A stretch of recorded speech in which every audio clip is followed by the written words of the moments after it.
오늘 말씀의 제목은 엇갈린 손길 주권적 은혜입니다. 야곱은 병상에서 이제 요셉과 두 아들의 병문안을 받습니다. 그리고 야곱은 요셉의 두 아들 이 므낫세와 에브라임을 자신의 아들로 삼겠다라고 선언을 하죠. 입양 선언이 끝나고 오늘 본문 8절부터 보게 되면은 이제 입양식을 갖게 됩니다. 8절에 이렇게 묻습니다. 이스라엘이 요셉의 아들들을 보고 이르되 이들은 누구냐? 이는 야곱이 지금 자신의 앞에 있는 이 므낫세와 에브라임을 처음 만나서 묻고 있는 장면이 아니에요. 뭐 그가 기억력이 떨어져서 혹은 10절에 기록된 것처럼 이제 시력이 떨어져서 앞을 잘 보지 못해서 지금 눈앞에 있는 이 므낫세와 에브라임이 누구냐라고 묻고 있는 것이 아닙니다.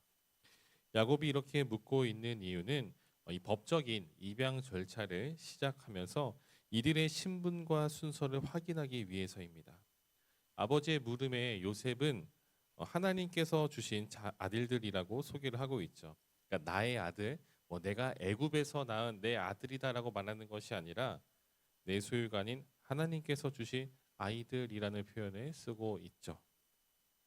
야곱도 마찬가지입니다. 11절에 보게 되면은 야곱은 요셉을 잃어버린 후 다시는 그 아들 요셉을 만나지 못할 것이라고 여겨왔었는데, 하지만 오랜 시간이 지나서 애굽에서 다시 만나게 되고 그와 17년을 다시 또 같이 살 수 있었던 것은 전적인 하나님의 은혜라고 표현을 하고 있습니다.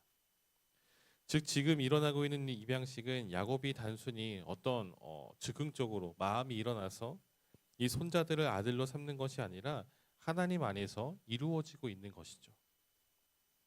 이제 므낫세와 에브라임은 야곱의 아들들처럼 똑같은 지위를 얻게 되었습니다. 이것이 주는 의미는 무엇일까요? 므낫세와 에브라임은 요셉과 또 애굽 여인 아스낫 사이에서 태어난 아들들이죠. 그리고 이 아스낫이라는 여인은 그냥 평범한 애굽의 여인이 아니라 이제 이 온의 제사장의 딸이었습니다. 어쨌든 이 말은 이 므낫세와 에브라임은 순수한 어떤 이 언약의 백성, 이 가나안 혈통이 아닌 애굽의 피가 섞여 있는 이방인이라는 것입니다.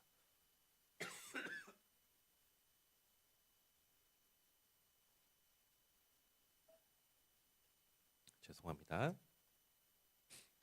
그러나 하나님은 이방인은 이 므낫세와 에브라임을 하나님의 언약 백성으로 품어주시고 더 나아가 이들을 하나님의 하나의 이스라엘의 하나의 지파들로 부르셨다라는 것이죠. 오늘 우리도 혈통적으로 보면은 다 이방인이죠. 아브라함의 이 피를 이은 그 모습은 그 사람은 단 한 사람도 없습니다. 하지만 혈통적으로는 우리가 이방인이고 아브라함의 피를 이어받지 않았어도 우리는 모두 예수 그리스도의 십자가에서 흘리신 피로 말미암아 하나님의 언약 백성이 되었다라는 것이죠. 하나님께서 우리를 그리스도의 피로 말미암아 백성 삼아 주시고 자녀 삼아 주셨습니다. 우리는 이 놀라운 은혜를 받은 사람들이고 누리고 있는 사람들입니다. 오늘 이 사실을 기억하며 하나님 안에서 또 은혜 안에서 그리고 은혜에 합당한 삶을 살아가시기를 소망합니다. 두 번째로 생각해 볼 것은 인간의 질서를 넘어 역사하시는 하나님의 계획입니다. 13절부터 20절의 내용을 보게 되면 이제 요셉은 두 아들을 아버지 앞으로 데리고 와서 이제 축복을 받게 합니다. 일반적으로 이제 이 오른손은 장자에게 축복을 줄 때 사용하는 손이죠. 그래서 두 아들을 이제 아버지 앞에 데리고 오면서 이제 이 아버지의 오른손은 장자의 므낫세 머리 위로 가게 하고 이제 왼손은 에브라임의 머리 위에 가게끔 이렇게 아버지 시력이 어두운 아버지의 손을 이끌어서 그 아들들의 머리 위에 얹게 합니다. 이제 야곱은 이제 눈이 잘 보이지 않아도 이제 요셉이 이끄는 대로 두 손을 이제 두 손자 이제 자신의 아들들이 된 이 므낫세와 에브라임의 머리 위에 손을 얹고 축복을 하면 되는 거였습니다. 그런데 야곱이 어떻게 행동을 합니까? 그냥 그대로 머리 위에 손을 얹고 축복하면 되는데 오히려 이렇게 엇갈리게 하여서 오른손은 왼쪽으로 또 왼손은 오른쪽 향하게 함으로써 이제 이 오른손을 므낫세가 아닌 에브라임 머리 위에 얹고 축복을 하고 있죠. 요셉은 이 모습을 보면서 이제 아버지에게 말합니다. 지금 아버지 손이 바뀌었어요. 그렇게 하면 안 됩니다. 장자는 이쪽에 있습니다라고 말하죠. 여러분, 야곱이 이렇게 행동한 이유는 그가 살 날이 얼마 남지 않아서 실수한 것이 아닙니다. 야곱도 이미 그의 손이 지금 엇갈려서 지금 축복을 하고 있다는 것을 누구보다 잘 알고 있었습니다. 에브라임이 차남이지만 그에게 오른손을 얹어서 장자의 축복한 이유는 하나님께서 그렇게 하실 것을 알았기 때문이에요. 이 모습은 창세기 곳곳에 나타나 있는 모습과 동일하죠. 장남 가인이 아닌 아벨의 제사를 받으셨고, 먼저 태어난 이스마엘이 아닌 이삭이 아브라함의 대를 잇게 하셨고, 또 쌍둥이 형이었던 에서가 아닌 야곱이 선택받은 것처럼 오늘 므낫세가 아닌 에브라임이 장자의 축복을 받은 것은 단순한 이 야곱의 변덕이 아닌 하나님의 선택과 하나님의 계획 아래에서 시행되고 있다는 것입니다. 여러분, 하나님의 선택은 우리의 이 계산과 상식을 초월합니다. 우리가 흔히 구약 시대라고 생각을 하면은 어떻습니까? 뭔가 전통적이고 모든 것이 전통적이고 획일화되어 있고 정말 이 모든 것이 정말 보수적이고 딱딱한 것처럼 보이지만 우리가 이 구약 성경을 들여다보면은 그 안에는 우리의 기준과 상식을 뛰어넘는 하나님의 역사를 찾아볼 수 있다라는 것이죠. 여러분, 하나님은 인간의 관습이나 어떤 질서에 제한받는 분이 아닙니다. 왜 장자가 아닌 차남을 택하셨는가? 왜 므낫세가 아닌 에브라임을 택하셨는가? 왜 에서가 아닌 야곱이고 또 왜 이스마엘이 아닌 이삭이고 가인이 아닌 아벨일까? 이것은 우리의 기준에서 하는 의문이고 우리는 이것을 가지고 감히 하나님께 따질 수가 없다라는 것이죠. 축복도 마찬가지입니다. 장자이기 때문에 먼저 태어나기 때문에 당연스럽게 반드시 두 몫을 받는 것이 아닙니다. 세상의 기준이 아닌 하나님의 뜻으로 말미암아 축복이 임한다라는 것이죠. 그렇게 모든 질서 위에 계시는 하나님의 존재를 기억하며 또한 모든 것의 주관자 되시는 하나님께서 우리와 함께 하심을 믿으며 하나님 안에서 행하는 모습이 우리 안에 있기를 간절히 소망합니다. 마지막으로 한 가지 더 생각해 볼 것은 미래를 바라보며 약속을 붙드는 믿음입니다.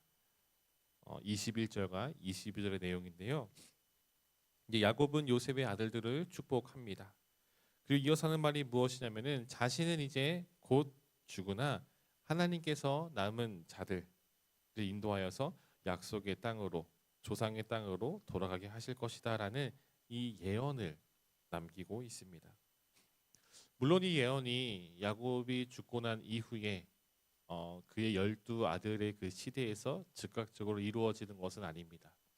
400년 정도의 시간이 지나고 난 후에야 비로소 이들은 큰 민족을 이루고 가나안 땅으로 돌아가게 됩니다. 하지만 야곱은 지금 이 죽음을 앞두고 있는 상황 속에서 먼 미래를 바라보고 있습니다. 지금 현실은 어떻죠? 그가 야곱과 그의 가족이 살고 있는 그곳은 굉장히 풍요로운 것이죠. 애굽에서도 굉장히 비옥한 땅에서 거주하고 있습니다. 그의 아들들도 가족들도 가나안 땅에서 살던 때와는 비교할 수 없는 이 풍족함 속에 있지만 야곱은 여전히 약속의 땅을 바라보고 있다라는 것이죠. 그리고 그 땅으로 돌아가야 한다라고 말하고 있습니다. 여러분, 우리에게도 마찬가지인 것 같습니다. 우리가 이 땅을 살아가고 있지만 오늘 우리도 이 야곱이 고백한 것처럼 나그네로서의 삶을 살아가는 존재들이라는 것이죠. 우리에게도 이 땅에서의 시간이 다 지나고 나면은 돌아가야 할 우리의 고향이 있다라는 것입니다. 우리는 하나님의 나라를 향해 가는 사람들입니다. 이 땅에서의 삶이 결코 전부가 아니고 끝이 아닙니다. 이 땅은 잠시 거쳐가는 곳입니다. 우리는 우리가 가야 할 곳이 어디인지를 늘 기억해야 합니다. 이 땅이 주는 안락함과 평안함 속에서 정말 그곳에 속아서 현실에 안주하려는 모습이 아닌 하나님 아버지가 계신 그 본향이 어디인지를 기억하며 그 나라를 향해 나아가는 모습이 있어야 합니다. 야곱은 자신의 정체성이 나그네임을 분명히 알고 있었고 죽음을 앞둔 그 순간에도 약속의 땅 가나안을 바라보고 있었습니다. 오늘 우리에게도 이러한 모습이 있기를 소망합니다. 우리가 바라는 곳, 꿈꾸는 곳, 우리가 너무도 원하는 곳이 이 땅의 그 어딘가가 아니라 하나님의 나라가 되고 또 그날을 향해서 오늘도 한 걸음 한 걸음 믿음으로 나아가시길 주님의 이름으로 간절히 축원드립니다.